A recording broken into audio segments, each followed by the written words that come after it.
Good morning to all of you. मैं Sail Bhushan sir from West Champaran Bihar. मैं उम्मीद करता हूँ कि आप लोग बिल्कुल अच्छे होंगे, स्वस्थ होंगे, तंदुरुस्त होंगे। मैं आप लोग के बीच आज एंशिएंट हिस्ट्री पार्ट 6 लेकर आया हूँ। इसके पहले ऑलरेडी अपलोड कर चुका हूँ। इस चैप्टर में हम लोग इस टॉपिक में बहुत इम्पोर्टेंट चीज़ पढ़ने जा रहे हैं। सिंधु सभ्यता के पतन, मेसोपोटामिया का सभ्यता और ऐतिहासिक काल, इसको कवर करेंगे। ऐतिहासिक काल में बहुत इम्पोर्टेंट जो चीज़ टॉपिक है जिसको हम लोग कवर करेंगे, जिसका नाम है सिक्का। क्या नाम है? सिक्का। किस शासक के समय कौन से सिक्का को चलाया गया, उसका नाम क्या था, ठीक है। पूरे डिटेल्स में पूरा हम लोग सिक्का का आज पोस्टमार्टम करने जा रहे हैं। आज जो सेशन होने वाला है बहुत इम्पोर्टेंट होने वाला है। आप मेरे वीडियो में शुरू से अंत तक बने रहिएगा। यदि आप मेरे वीडियो में शुरू से अंत तक बने रहिएगा तो समझिए इससे संबंधित आज के बाद किसी प्रकार के ऑब्जेक्टिव आप लोग से छूटने नहीं जा रहा है। इतना ज़रूर उम्मीद रखिए, क्योंकि इसमें बहुत ज़्यादा मेहनत के साथ इस कंटेंट को तैयार किया गया है। तो आप मेरे वीडियो में बने रहिएगा। हाँ, और यदि आप मेरे चैनल पर नए हैं तो इसे आप अभी इसी वक्त सब्सक्राइब कर लीजिए, बेल आइकन को प्रेस कर लिए, ताकि आज के बाद जो भी वीडियो हो सबसे पहले आपके पास पहुंचे, आप उसका लाभ उठा सकें। और साथ ही साथ इसे लाइक भी कर लीजिए। इसके अतिरिक्त जितने भी वीडियो पड़ा हुआ है उसे भी जाकर आप देख सकते हैं, क्योंकि इस चैनल में भारत के हर एक प्रतियोगी परीक्षाओं के साथ साथ हर एक बोर्ड की तैयारी कराई जाती है, और सभी सब्जेक्ट के साथ में वो को भी काफ़ी डिटेल्स में। और यहाँ के अतिरिक्त फेसबुक पेज पर भी सेम नाम से मेरा चैनल है, वहाँ पर भी जाइए, उसे फॉलो कीजिए। वहाँ से भी जाकर आप देख सकते हैं, कोई दिक्कत नहीं है। चाहे यहाँ देखिए चाहे वहाँ देखिए, ठीक है। और साथ ही साथ हर हमेशा मेरे वीडियो को शेयर करते रहिए, क्योंकि इस कंटेंट को बनाने में बहुत समय लगता है, इसे लिखने में भी बहुत समय लगता है, ठीक है।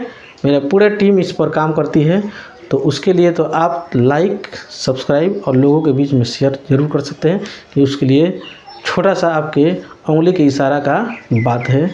तो ठीक है, ज़्यादा देर न करते हुए मैं सेशन को शुरू करने जा रहा हूँ। ये जो है, ये सिंधु सभ्यता का पतन के क्या कारण था। ऐसे मैंने माना जाता है कि सिंधु सभ्यता का पतन का सबसे बड़ा कारण था कि बाढ़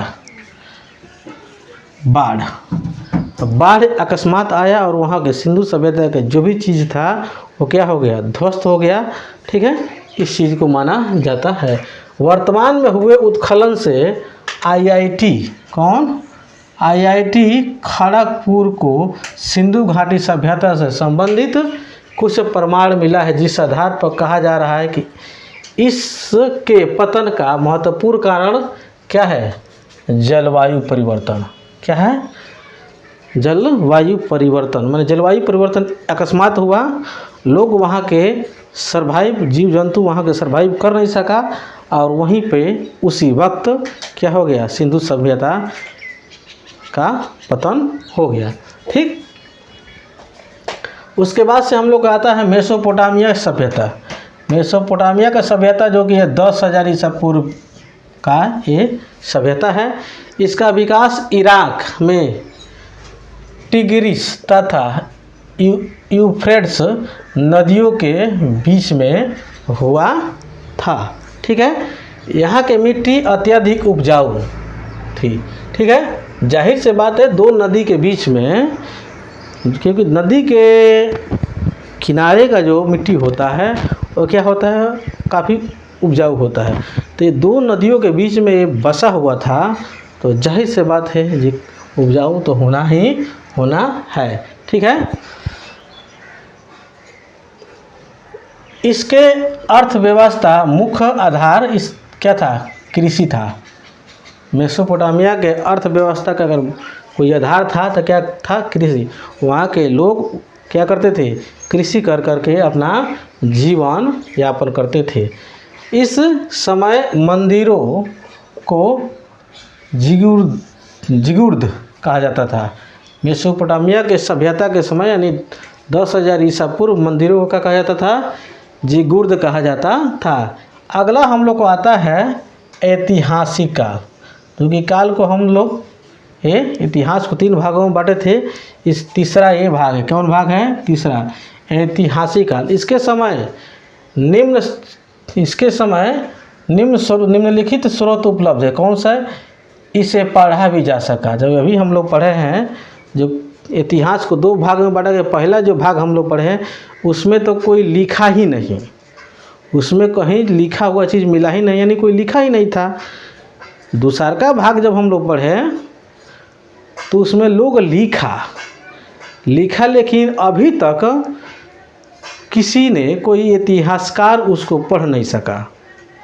ठीक, लेकिन इस काल में, ऐतिहासिक काल में लिखा भी गया और पढ़ा भी गया। यह जो काल है, इस काल के अंतर्गत वैदिक काल से लेकर अभी तक जो काल चलता है ऐतिहासिक काल के समय के अंतर्गत आता है। ठीक है, अब हम लोग मोस्ट इम्पोर्टेंट टॉपिक हम लोग सॉल्व करने जा रहे हैं, समझने हम लोग जा रहे हैं, जिस टॉपिक का नाम है सिक्का, जिसको कॉइन्स बोला जाता है। क्या बोला जाता है? कॉइन्स। ठीक है, सिक्का का जो अध्ययन क्या कहलाता है?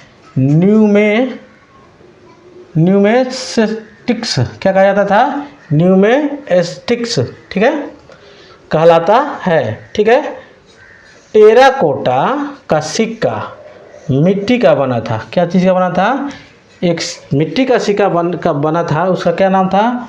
टेराकोटा। क्या नाम था? टेराकोटा।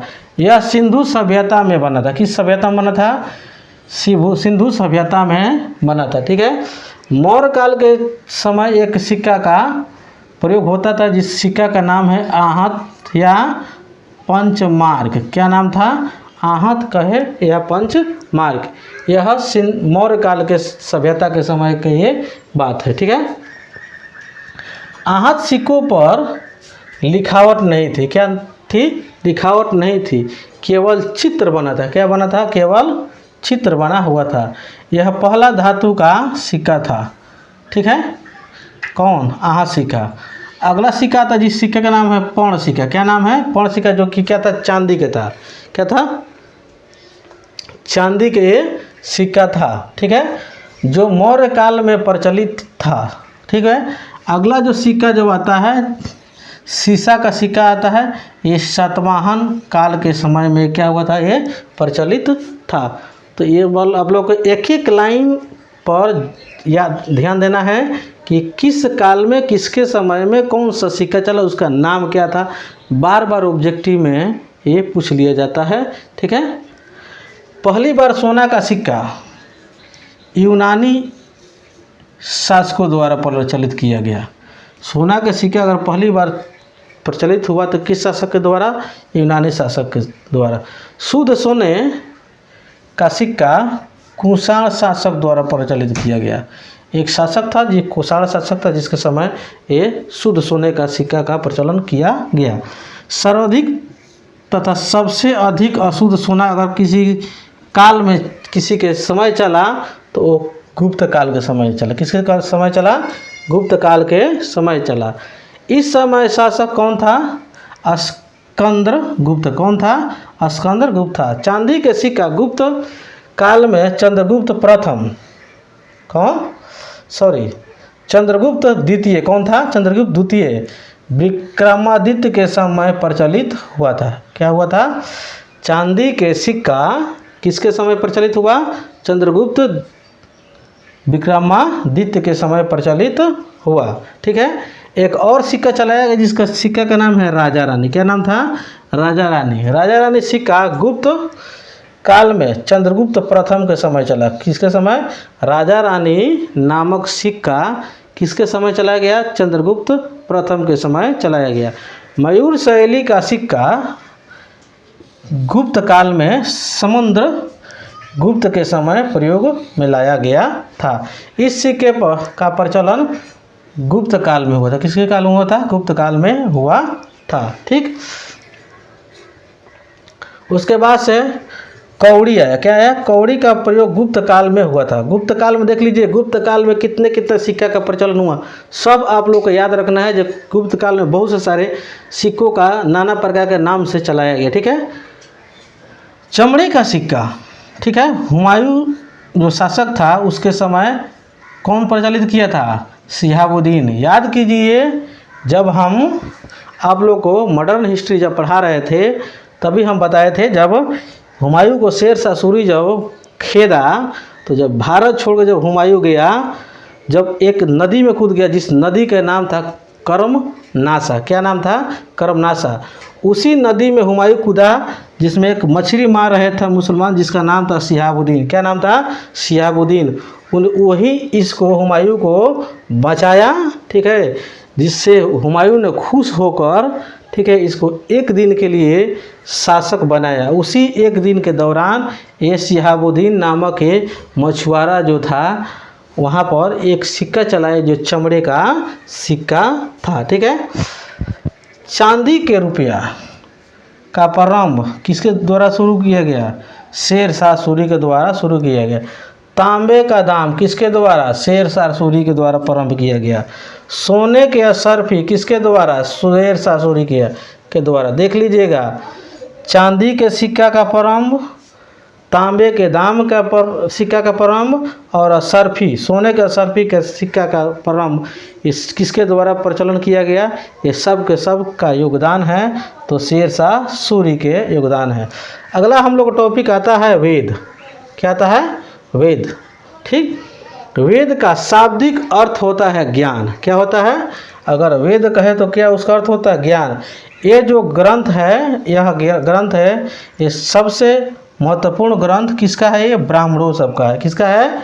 ये ब्राह्मण लोग का सबसे महत्वपूर्ण ग्रंथ है। ठीक है, ये ग्रंथ को 4 भाग होते हैं। कितने होते हैं? 4 भाग।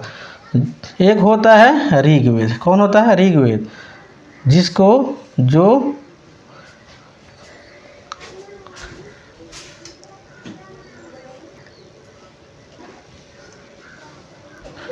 ऋग्वेद होता है, ऋग्वेद के ज्ञानी को क्या कहा जाता है? होत्री।